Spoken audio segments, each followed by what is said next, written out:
We're headed into week 2, and what do you guys want to know about line play?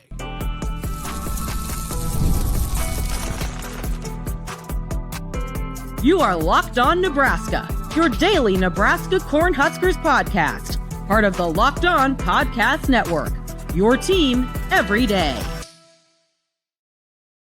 Good morning, and thanks for making Locked On Nebraska your first listen every day. We are free and available wherever you get podcasts and on YouTube, part of the Locked On Podcast Network, your team every day. And this episode is brought to you by FanDuel. Football season is here. Visit FanDuel today and start planning your futures bets now. All right, welcome in. It is a Friday mailbag episode of the Locked On Nebraska podcast. I'm Mitch Sherman from The Athletic. Connor Haarberg of 1620 The Zone is with me. We have arrived at the cusp of week 2, Nebraska, Akron, tomorrow night, Memorial Stadium, 6:30, Big Ten Network.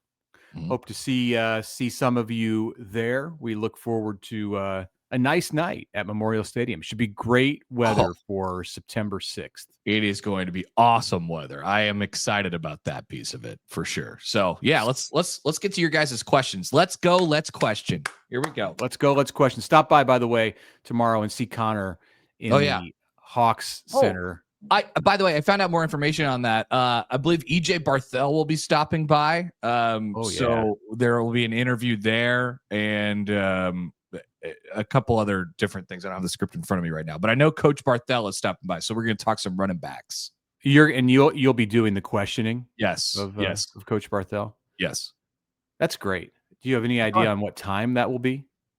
Yeah, let me get back to you. Probably can't be that close to game time, right? He has to coach, so. Yeah, I mean, I don't know if it's before or after. Probably after they get off the bus and the team comes in, and then EJ is going to make his way over to the Hawks, and you're going to grill him on why Isaiah Mosey and Mekhi Nelson got just 2 carries in the game last week, and you're going to make him commit to giving them at least 15 in the. Yes, that's exactly what I do. I'm going to hold his head. I'm going to hold him to the fire at the legacy, the whatever. 4:30 is what I'm seeing on this. So 4:30. That seems like the right time to do it. Yeah, I'm gonna hold him to the fire. I'm gonna say, hey, tell me now, how many carries will Mekhi Nelson get today? Yeah. Okay, we're gonna start with Vince. Leadoff question for Vince and Napa. He says, "Happy Friday, fellas. I always enjoy being part of your show. Keep up the good work. Do you sell merchandise? If so, I'll be a buyer and wear it around Napa."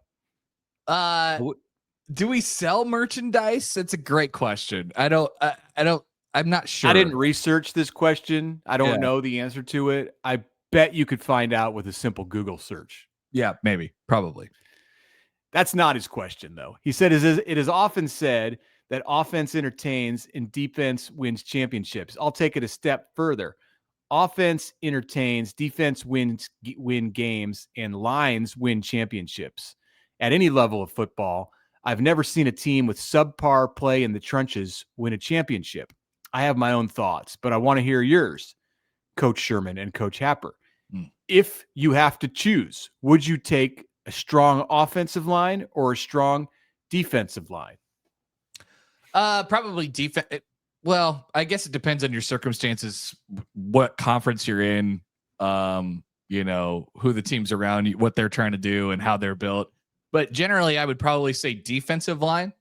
And it doesn't mean like it has to be dominant or anything like that. But I just think there's more ways maybe to scheme around a less good, less dominant offensive line, right? You can get the ball out of your quarterback's hands quickly. Maybe you have an all-time great running back, or something like that, who can make plays and break tackles and stuff like that. So it kind of starts up front on defense, and there's a huge gap in it if you're not able to get some things done up there. So my gut says defense, Mitch.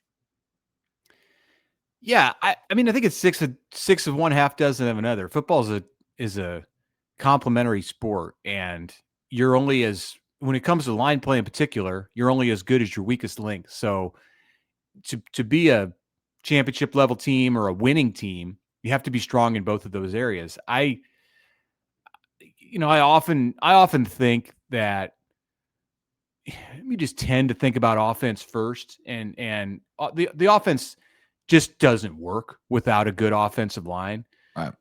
I think in on the defensive side, you can cover things up a bit and play good defense, maybe not consistently good defense, but you can get away with it sometimes if the defensive line isn't your strongest suit.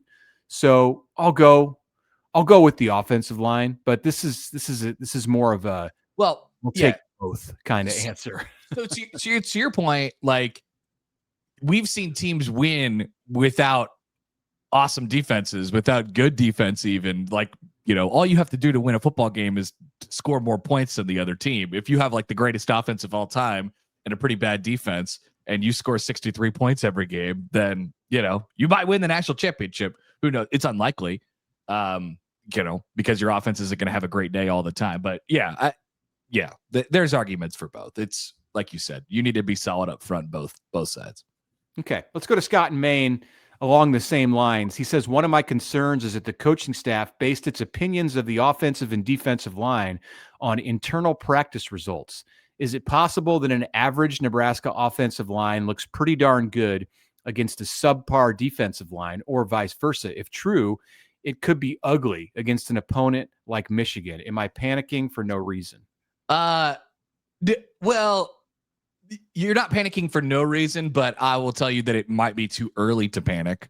I still think Nebraska's offensive line is going to be good this year. I maybe am a little bit more concerned after last week. I just thought they'd be a little bit more solid at, they'd find one good option at left tackle, but I don't know if their offensive line killed them last week. Now people will immediately point to the rushing stats, but like we said before, I think the running backs left a little bit out there. And it was, it was against a really different type of team. So I'm still in on the offensive line.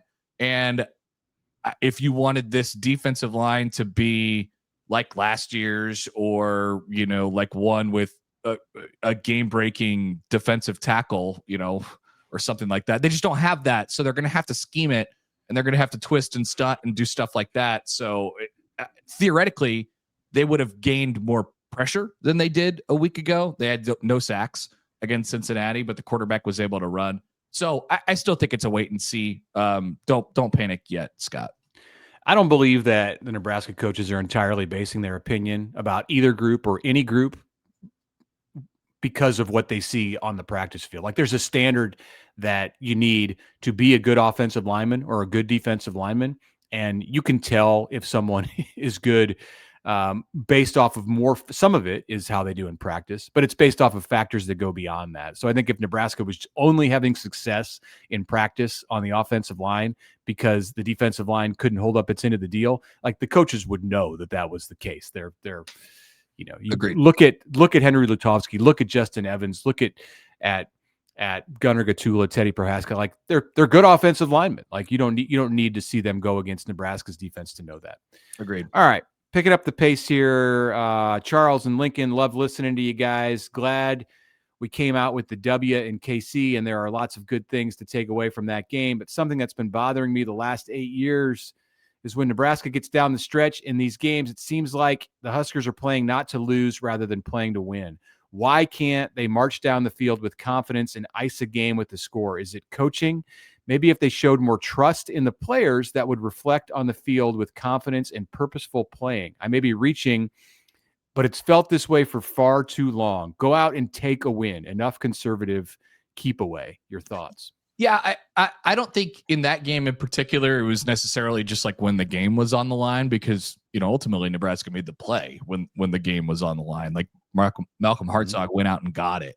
Now it didn't necessarily need to become that, but there was a lot of circumstances that led to that. But I generally, Charles, I know what you're saying. And Nebraska oftentimes looks, like they're not ripping it, like they're not, it's a little bit slower. I think some of that from game one is first game stuff, and you're just a little bit stuck in the mud, maybe thinking a little bit too much, but so I'd still say give it some time, but the only way to fix that, the only way to get confident is just to win over and over and over again. And, right. And that's that's where Nebraska's on the pace for. It's a chicken and egg discussion. So you get confidence from winning, and you win because you're confident. So you have to do you kind of just have to figure it out and do it. And I think the Nebraska coaches are going out of their way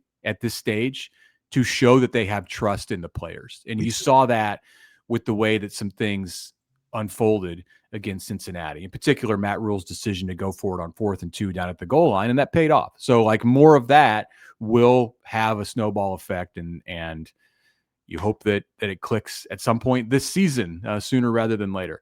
All right, let's finish up the first segment with this from Adam in Kansas. Perhaps is Adam, I don't know if Adam is a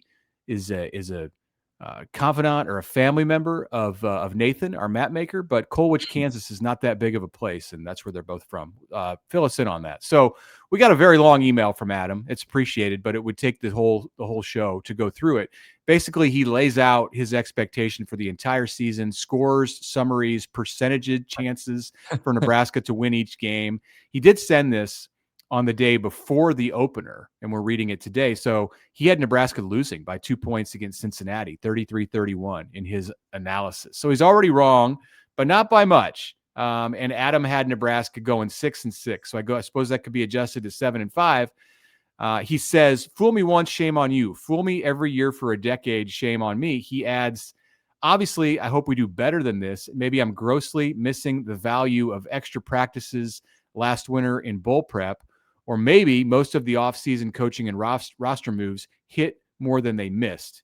And go he said, I'll keep following and cheering and hoping regardless, because that's what us Husker fans do. So I think he's asking us if he's too pessimistic here with his viewpoint. No. It's okay to be skeptical. It's okay to be skeptical. Yeah, absolutely. I mean, if you have a very sound reasoning, I'm sure, in the giant email for Nebraska to go 6-6. And if the reasoning is just they haven't done it yet, I think that is, totally normal and fine. I could see any reasonable win prediction total for Nebraska in between like 6 and 10 this year. So makes sense to me.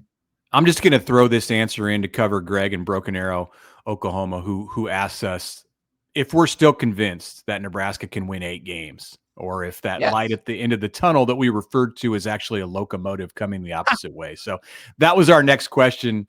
And this answer here is it's okay to be skeptical. You should be, but no, it didn't change my opinion of how the season is going to go. Nebraska won the game.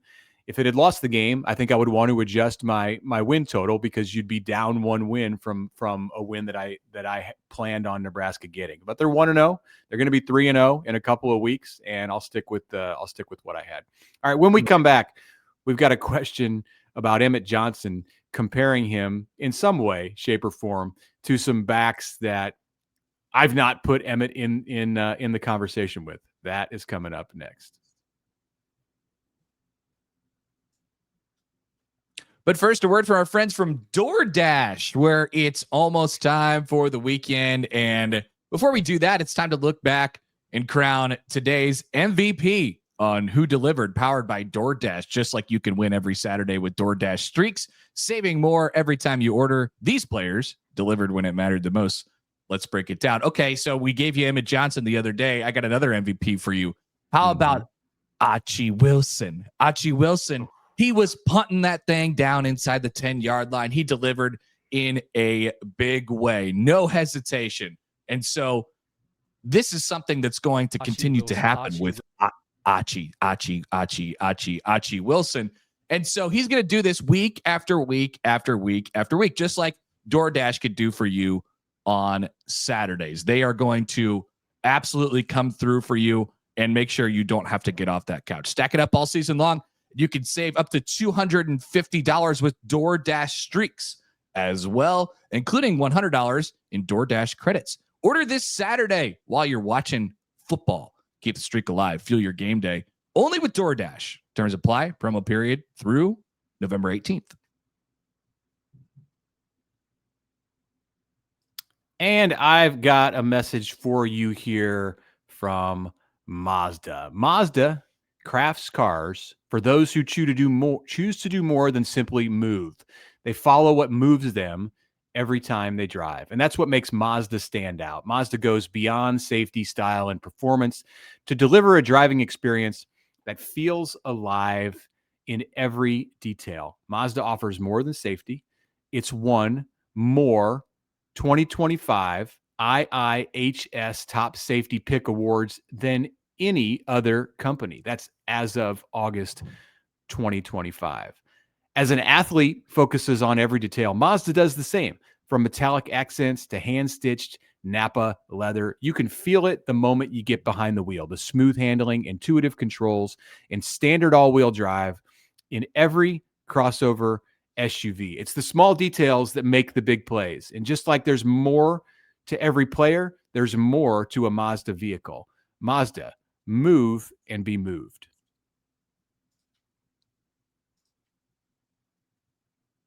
All right. Welcome back. Segment 2 here on the Locked On Nebraska podcast. Back to your questions immediately from James, somewhere along the Appalachian Trail. Hello. I don't know how that gets a pin. You need to be more specific if you want a pin, but yeah, thank you for letting us know where you are. I keep hearing about wear and tear on Emmett Johnson and limiting his touches. I think Barry Sanders averaged in the 30s for carries in his record-breaking year. Amon Green was in the mid-20s. With all the recovery tools that Nebraska has in its facility, is it unreasonable to think that Emmett Johnson could keep his numbers in the mid-20s as the season goes along? Where was Jim Brown and Walter Payton in this discussion? Yeah, it may be a little dated. It doesn't really happen. Or a bit out of Emmett's league. Yeah, right. Yeah, both of them. That's kind of what I thought too. Adrian Peterson, never mind. You get the point. Yeah, I do.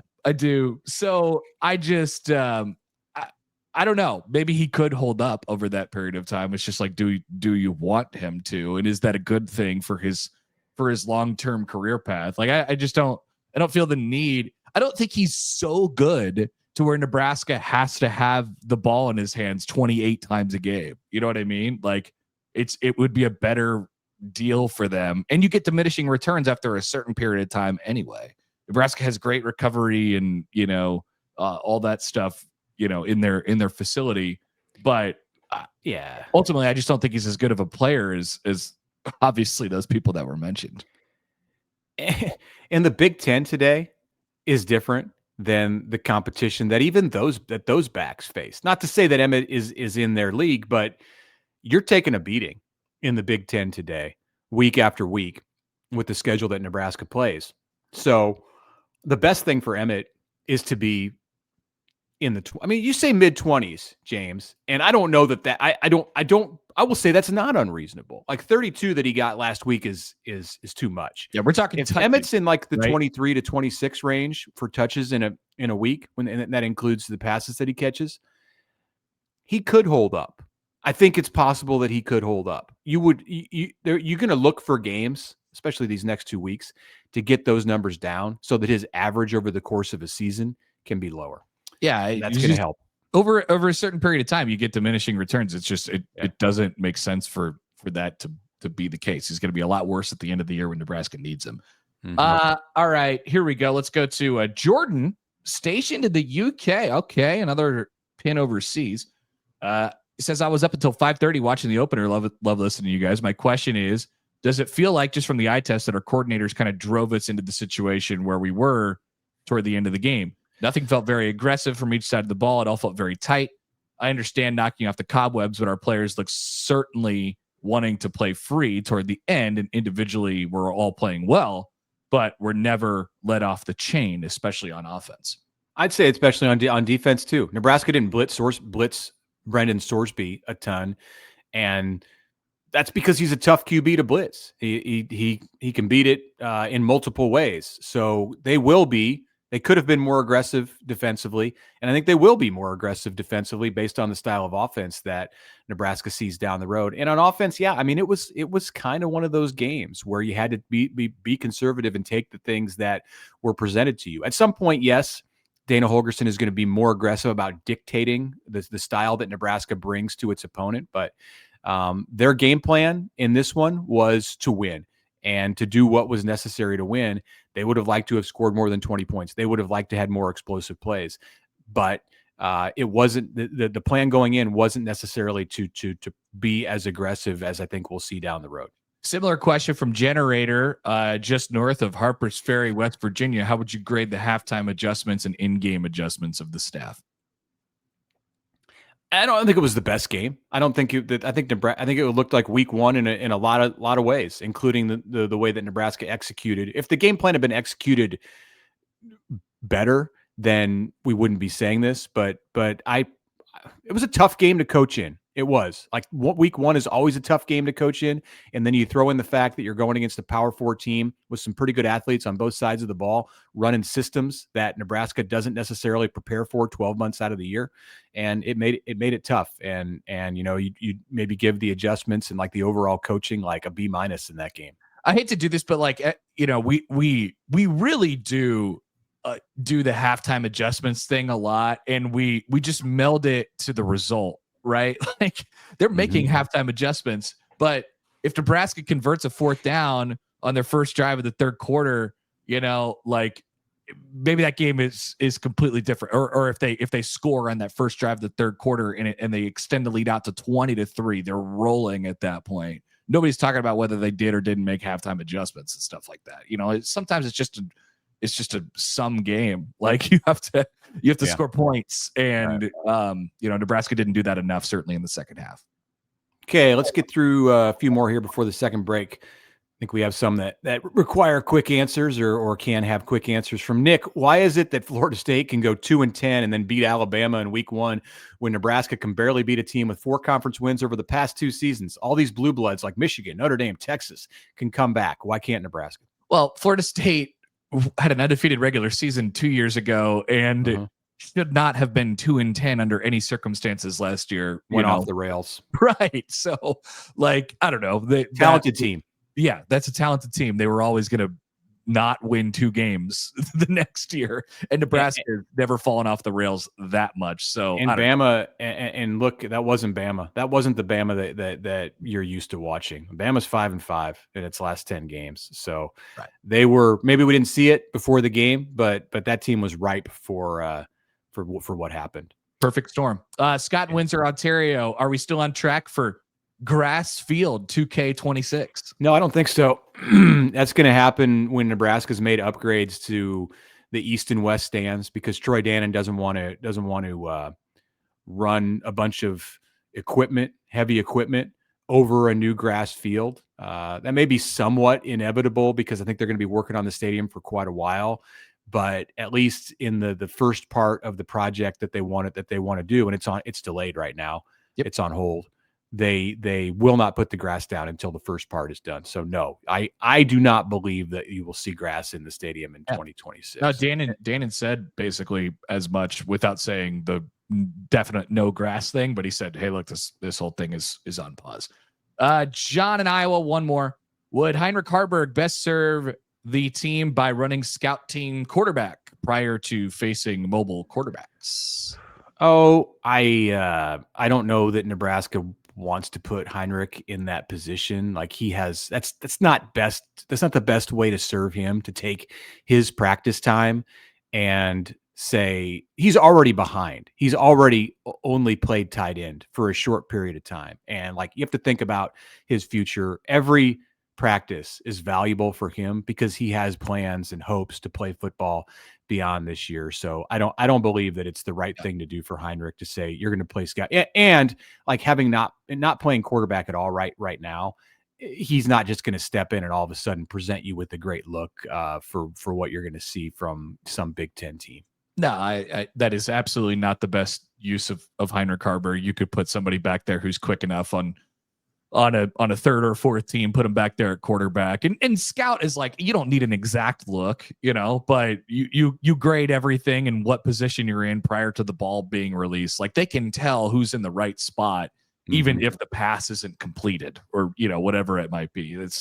You only get so good of a look on scout team. So, Nebraska doesn't have that kind of depth yet to be able to put, really, really good scout teams out there. All right, break time. We'll be back to finish up the mailbag after this. Right now, a message from Upside. Hey, Locked On Nebraska fans, are you still paying full price for gas? Stop leaving money behind. Get real cash back every time you fill up with the free Upside app. Simply download Upside in the App Store or Google Play right now and start earning cash at the pump today. Use our limited time promo code football and get an extra 25 cents back per gallon on your first fill up. You could make up to $300 a year just from buying the gas you already needed. Do not think it's too good to be true. Real people are getting paid just to make their daily commutes, and you can too. Plus, you can cash out anytime to your bank account, PayPal, or an e-gift card for Amazon and other brands. Don't let this offer drive on by. Download the free Upside app now using the limited time promo code football for 25 cents per a 25 cent per gallon bonus. That's promo code football. Offers vary by location. Go to upside.com for terms and conditions.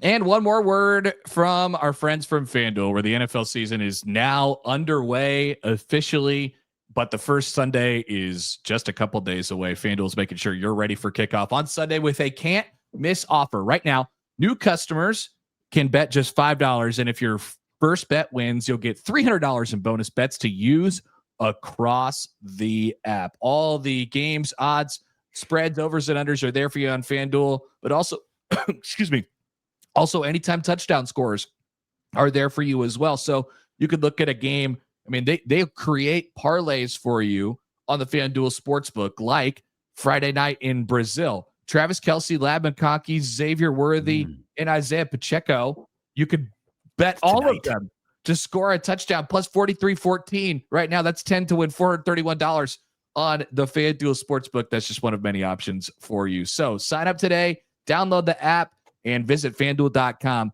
to get yourself started. FanDuel.com. Place your first $5 bet today.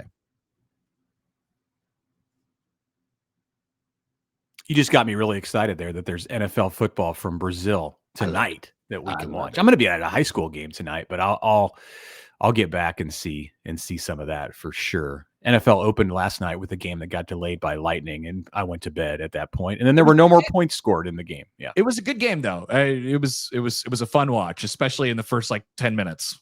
A lot of points at the beginning. All right, I thought I was going to step in for you on that ad read there. You all right? You need some water? Everything good?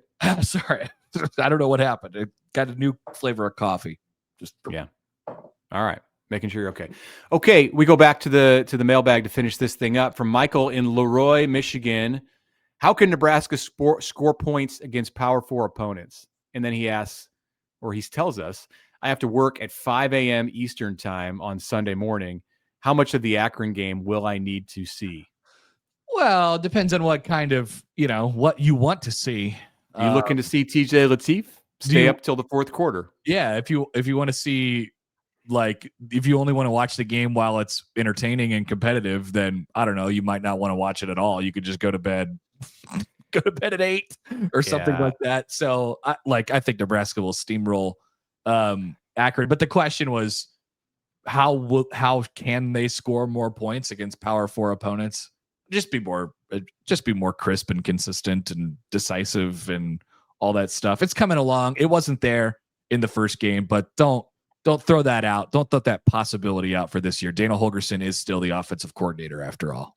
Explosive plays. I mean, it's been a talking point all week. It was a big thing with Dana when he talked to the media on Tuesday, and it's not as simple as that, but I'll lean on that as my answer. It helps. It helps to throw in a 30-yard play. That makes a drive much easier than having to grind it out. And against Power 4 teams, it's even more difficult to grind it out because they have good players. Like Matt Rule said, they all have $20.5 million to spend on their athletes. All right, from Steve in Virginia, he says, I read an article from Dave Fight stating that it has – shout out to Dave Fight.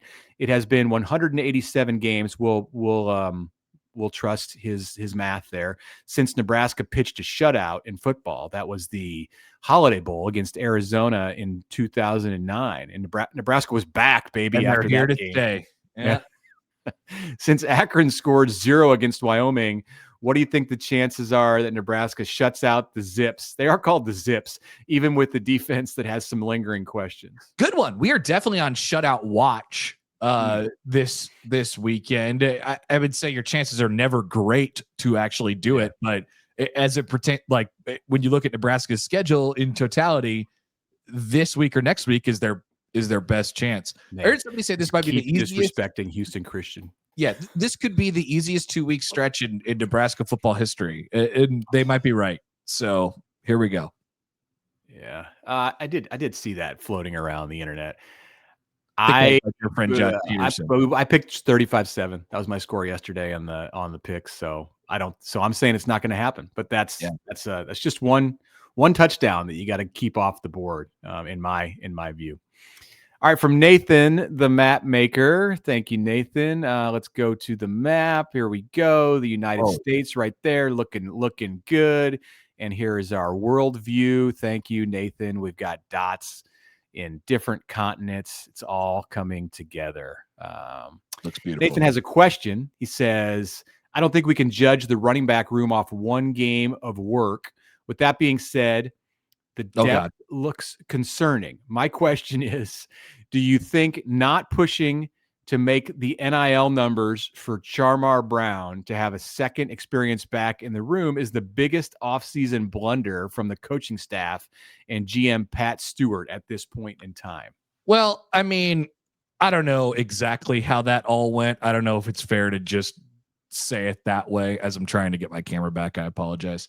I don't know if it's exactly fair to say that that's how it went, but yeah, I mean, Nebraska at the end of the day, bottom line, they didn't get another running back, and you know they didn't get another defensive lineman either. So they got to live with that this year. I don't know if it's a blunder. Maybe they should have tried harder for a running back. You could certainly make that case, but it's a thing that they're going to have to deal with. They fell short. I'll say it. They should have worked harder to get him. Like I think that they perhaps misjudged that a bit and could have been more aggressive in going after Marty Brown. Would it have made a difference? Would he have picked Miami? Usually we talked about this back when he was in the portal. You don't pick Miami and Nebraska necessarily for the same reasons. He's back. And I'm talking about Connor, if you're listening on the audio. He was gone. His camera was gone. You don't pick Nebraska and Miami for the same reasons. So if he went to Miami, I think he was probably going to Miami unless like the financials would have been significantly weighted in favor of Nebraska, and they have numbers that they have to hit. So that's just the way it is. Unless we know the actual offers that were being made by both teams, it's hard to totally assess whether it was a blunder or not. Right. All right. Few left from Gigi in Las Cruces. Hello, Gigi. 2-part question now that we're into the season and only sipping the Kool-Aid. Will the Huskers make the college football playoff this season? And what are your thoughts on the new Big Ten proposal for the CFP in 26? Waving back. All right. I assume you mean the 24 team proposal.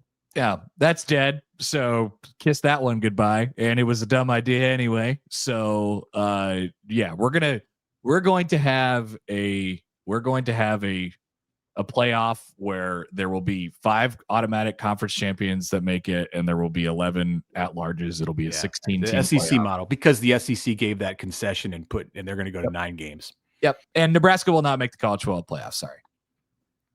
Yeah, I agree with you. From Joe in Eastern Oregon, could the offense be slow playing its scheme so as not to show the Big Ten what they have? And then he says, on a side note, Vince from Napa covered the teams that I coached for many of my 27 years. Wow. Shout out to Joe in Eastern Oregon. Yeah, no, Vince will be happy to hear that. Yeah, I don't believe there's a misconnection there. I do not think Nebraska is just keeping it under wraps, or people do that always after the first week. No, they have to get good at what they do. And the scheme and the team that they were going against last Thursday, dictated a choppy one. And let's just say what it is. I mean, it wasn't as good as we wanted it to be, and that's okay. That wasn't going on against Cincinnati. Now, Will Nebraska play it somewhat conservative against Akron and Houston Christian, if possible, and win those games comfortably? Yeah. You're not gonna. They're not gonna be. I don't expect to see a bunch of trick plays against those two opponents. If you do, then something has gone off the tracks. Two more from Chip in Williamsburg, Iowa. He says, I saw a tweet by Bill Connolly this week that listed the lowest post-game win probabilities from his SP Plus after the weekend. Ohio State had the lowest win percentage at 18. I watched most of that game, and the Buckeyes seemed in control. Nebraska was number 2 at 36%. Huskers had more total yards, more first downs, fewer penalties, double the TOP, and +2 in the turnovers. My question is, why am I bad at math? Well, I don't know. You could be reading it wrong. I'm not sure. I didn't see that SP Plus stat. Yeah.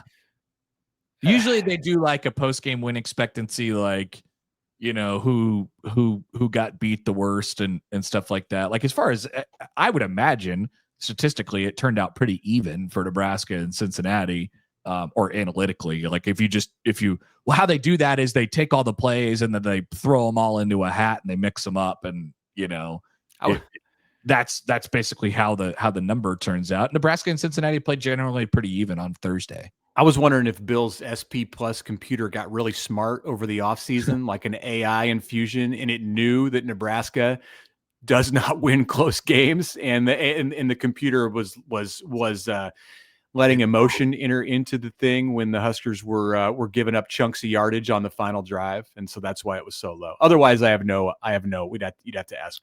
And there's no chance Ohio State's was that low. I mean, they did dominate most of that game. Right, I don't get it. Final one from Mitch and GI. What can we really expect to learn about this team over the next 2 weeks? Probably not much. I would say that you can learn if this team has that ability, like that inner drive to just take care of business, because that's what the next 2 weeks are about. Just take care of your business. Don't have any drama. Stay healthy. Get yourself fresh and ready to go for September 20th, which is going to be a huge game against Michigan. I think they have to prove that they can do some things. Not only that they can control these games, but that they can, pop a couple big runs, have a little bit more explosive of an offense, get a couple more explosive plays on defense, like sacks and turnovers. It's like they have to do all that stuff. If they don't check those boxes, then there's going to be some consternation going into Michigan. But what can we learn about them? Probably not much, but they need to prove that they could do some pretty basic things. Yeah. Take care of business. That's all part of taking care of business.